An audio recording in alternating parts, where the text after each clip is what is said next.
வணக்கம். இது நம்ம செய்தி சேனல். நான் உங்கள் ஜமால். நடிகர் விஜய்க்கு ஒரே ஒரு கேள்வி. மதிப்பிற்குரிய நடிகர் விஜய் அவர்களே, ஏன் அப்படி செய்தீர்கள்?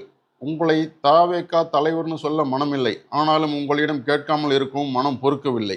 அந்த அசம்பாவிதம் நடந்த அன்றைய நாளில் நீங்கள் நாமக்கல்லில் பேசிய போது, நண்பா, நண்பி, தோழா, தோழி, நீங்க என்னை இவ்வளவு நம்புறீங்களா? என் மேல இவ்வளவு நம்பிக்கை வச்சிருக்கீங்களா? அப்ப சரி, பார்த்துடலாம், ஒரு கை பார்த்துடலாம் என ஆவேசமாக அன்பை காட்டாராய் பொங்க விட்டீர்கள்.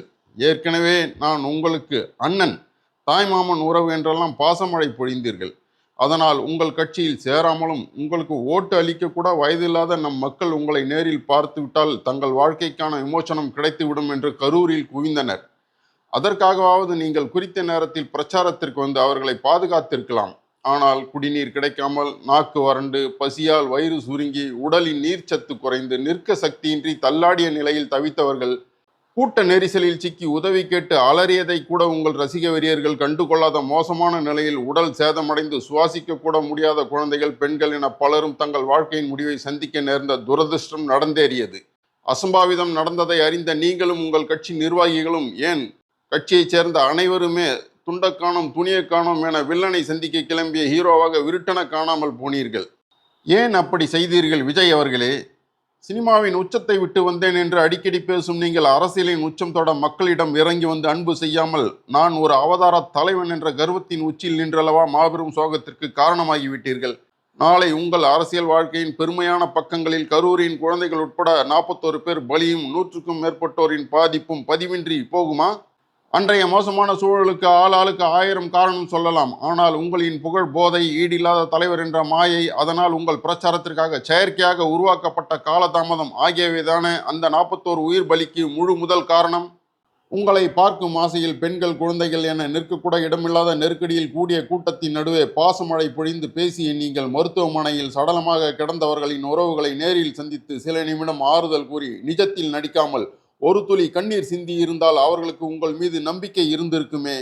ஆனால் நீங்களோ நண்பா, நண்பி, தோழா, தோழி, அண்ணன், தாய்மாமன் என்றதெல்லாம் வெறும் நடிப்புதான் என்பதை நிரூபிக்கும் வகையில் அங்கிருந்து ஓட்டம் பிடித்தீர்களே. நீங்களும் உங்கள் கட்சியினரும் சிறு திரும்பு அளவிற்கு கூட உதவி செய்யாமல் ஓட்டம் பிடித்தீர்களே. இதுதான் உங்கள் உண்மை முகமா? ஏன் அப்படி செய்தீர்கள் நடிகர் விஜய் அவர்களே? இன்று வரை பாதிக்கப்பட்ட அந்த மக்களை நேரில் சந்தித்து ஆறுதல் சொல்லக்கூட மனமின்றி பதுங்கியிருப்பது ஏன்? பயமா, குற்ற உணர்வா? சொல்லுங்கள் நடிகர் விஜய் அவர்களே. அது மட்டுமா? நீங்கள் உங்களுக்கு கூடும் கூட்டத்தினரின் கூச்சலால் புகழ் போதை ஏறி பெரிய அரசியல் கட்சிகளையும் அதன் தலைவர்களையும் அலட்சியமாகவே பேசி வந்தீர்கள். ஆனால் அப்பா என்ற சிறப்புமிக்க வார்த்தைக்கு ஊசி முனை அளவு கூட மாற்று கருத்தின்றி தமிழகமே அதிர்ந்த அந்த நள்ளிரவில் மக்களை காக்கும் ஆக்கப்பூர்வ பணிகளுக்காக அரசு இயந்திரத்தை முடுக்கிவிட்டு ஓய்வெடுக்க மனமின்றி கரூருக்கு சென்று மக்களுக்கு நம்பிக்கையான ஆறுதலையும் பொறுப்பான உதவிகளையும் செய்த தமிழக முதல்வர் தெய்வத்தின் தெய்வமாக அருள் புரிந்தார். கரூர் அசம்பாவிதம் தொடர்பாக நடிகர் விஜய் கைது செய்யப்படுவாரா என்று பத்திரிகையாளர்கள் கேட்டபோது, இங்கு அரசியல் வேண்டாம், பாதிக்கப்பட்ட மக்கள் நலனே முக்கியம் என்று பொறுப்புணர்ந்த தலைவராக மக்களுக்கு துணை நின்றார். அது மட்டுமல்ல, எந்த ஒரு அரசியல் கட்சி தலைவரும் தன்னுடைய தொண்டர்களும் அப்பாவி பொதுமக்களும் பாதிக்கப்படுவதை விரும்ப மாட்டார்கள். இந்த சம்பவத்தில் உயிரிழந்தவர்கள் எந்த கட்சியை சார்ந்தவர்களாக இருந்தாலும் என்னை பொறுத்த வரைக்கும் அவர்கள் நம்முடைய தமிழ் உறவுகள். எனவே சோகமும் துயரமும் சூழ்ந்திருக்கும் இந்த நிலையில் உண்மைக்கு மீறிய வதந்திகளை சமூக வலைதளங்களில் பரப்பாதீர்கள், மக்கள் நலனே முக்கியம் என்றும் அறிவுறுத்தினார். அந்த செய்தியில் கூட அவர் உங்களை தலைவனாகவே மதித்தார். ஆனால் நீங்கள் ஏன் அப்படி செய்தீர்கள் நடிகர் விஜய் அவர்களே? இந்த நெருக்கடியான சூழலிலும் தமிழக முதல்வர், துணை முதல்வர் மற்றும் அமைச்சர்கள், பொறுப்பாளர்கள் வரை ஏன் தமிழகத்தின் மற்ற கட்சிகளை சார்ந்த அரசியல் தலைவர்களும் உங்கள் மனம் நோகும் வகையில் எதுவும் பேசவில்லை. ஆறுதலாக, அரவணைப்பாகவே பேசி வருகின்றனர். உங்களுக்கு அரசியல் பொருத்தமில்லா ஜோடி. நீங்கள் சினிமாவில் பொருத்தமான ஜோடியோடு நடித்து ரசிகர்களை மகிழ்விக்கிறீர்கள். அதனால் உங்களுக்கு சினிமாதான் பொருத்தமான ஜோடி. அதில் நீங்கள் அரசியல்வாதியாக நடிக்கலாம், அரசியலின் முகத்திரையை கிழிப்பது போல் நடிக்கலாம், மாபெரும் கூட்டத்தில் சிக்கிக் கொள்ளும் கதாநாயகின் செல்ல நாய்க்குட்டியை சின்ன கீறல் ஏதுமின்றி கூட காப்பாற்றுவது போல் நடிக்கலாம்.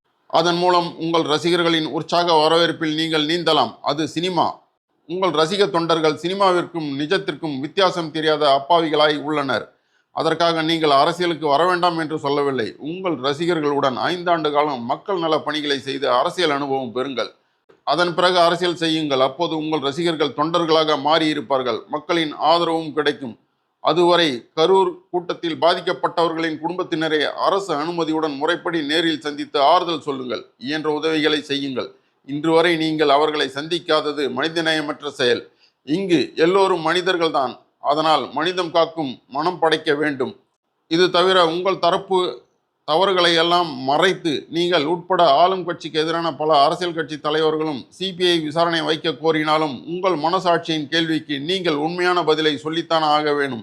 நீங்கள் உண்மையிலேயே உங்கள் ரசிகர்களையும் தமிழக மக்களையும் மக்களாக மதிப்பவராக இருந்தால் மனசாட்சியோடு நடந்து கொள்ளுங்கள். அதுதான் நீங்கள் மக்களுக்கு செய்யும் மகத்தான சேவை.